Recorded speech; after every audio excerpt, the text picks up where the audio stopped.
You're listening to Cyber 94 Podcast. If you want to break into cybersecurity with real-life experience, go to cyber94.com. Chloe, we're not even halfway through the year, and I know. 2025 has already given us some of the most, chilling cybersecurity stories I've seen in a long time. It feels like the digital ghosts of the past are getting bolder. They really are, Ben. And these aren't just abstract data breaches anymore.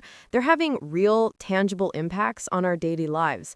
Let's start with the one that literally left people hungry, the attack on United Natural Foods, or UNFI. This one is a true nightmare scenario. So in mid-June, UNFI, Right. which is the main food artery for huge chains like Whole Foods in the U.S., Okay. got hit. A cyber attack completely paralyzed their ordering and delivery systems. Imagine the digital brain of the entire operation just switching off. And the fallout was immediate and visible. People started posting pictures of empty shelves at their local Whole Foods.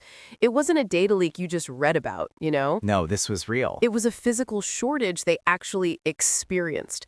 It was like a digital famine, all because of what the company called unauthorized access. It's a terrifying reminder of how brittle our just-in-time supply chains are.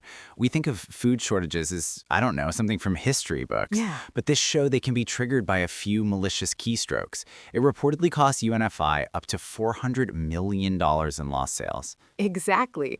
Now, let's pivot from the supply chain to the financial system. In March, a hacker group calling themselves Code Breakers went after Iran's bank SEPA. Oh, wow. And the scale here is just staggering. Staggering is the right word. They didn't just steal data, they siphoned off a digital library of personal information. We're talking 42 million customer records. Wow. To put that in perspective, that's like stealing the private banking details of over half the population of the United Kingdom. It amounted to 12 terabytes of data, and they were bold about it. They demanded a $42 million Bitcoin ransom, literally $1, for every person they compromised. When the bank didn't pay, Oh no. they started leaking the data, including details of senior bank officials. That move takes it beyond just a financial crime. It becomes an act of political pressure, of public humiliation.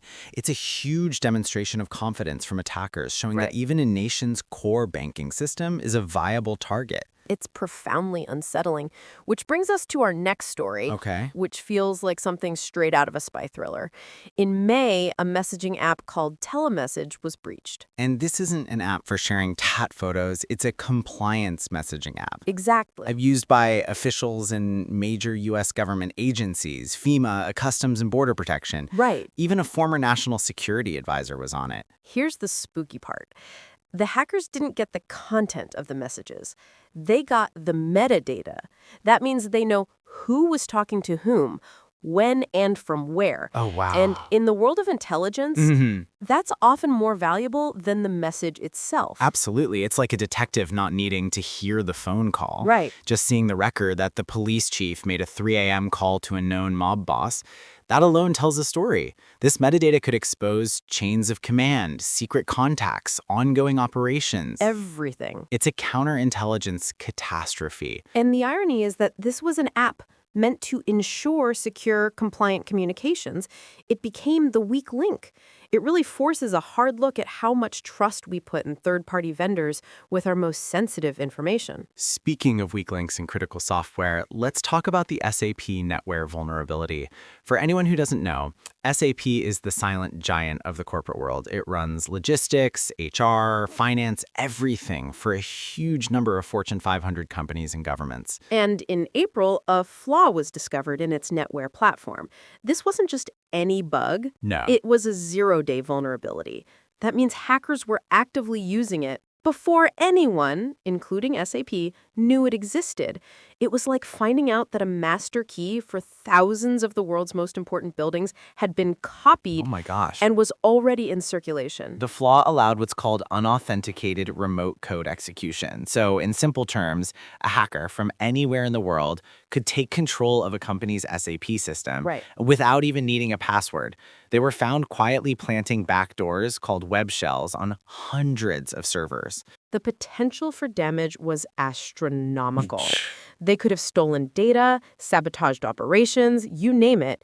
It became a frantic race for system administrators around the world to apply the patch before the ghosts in their machines could do any real harm. And for our final story, we have a tale of modern-day bandits heading a legacy retailer. The infamous gang Scattered Spider. Them. The same group behind the MGM casino hacks. They set their sights on a UK's Marks & Spencer. And they chose their moment perfectly. The Easter holiday weekend, a huge shopping period. But this wasn't a high-tech assault against M&S's firewalls. It was an old-fashioned con job. They used social engineering to trick an employee at a third-party contractor and just walked right through the digital front door. The result was chaos. M&S's entire online operation, including click and collect, was shut down. And not for an hour or a day, for as much as 6 weeks. The estimated financial hit, a jaw-dropping £300 million. It's the ultimate example of the human element being the weakest link. You can have the most advanced security in the world, but it can all be undone by one person clicking a bad link or falling for a convincing phone call. It proves that in 2025, the biggest threats aren't always the most technically complex. Sometimes they're the most cunning. It's a chilling collection of stories, Chloe, each one a different kind of nightmare, showing that whether it's our food, our money, our government, or even our shopping, it's all connected and it's all vulnerable.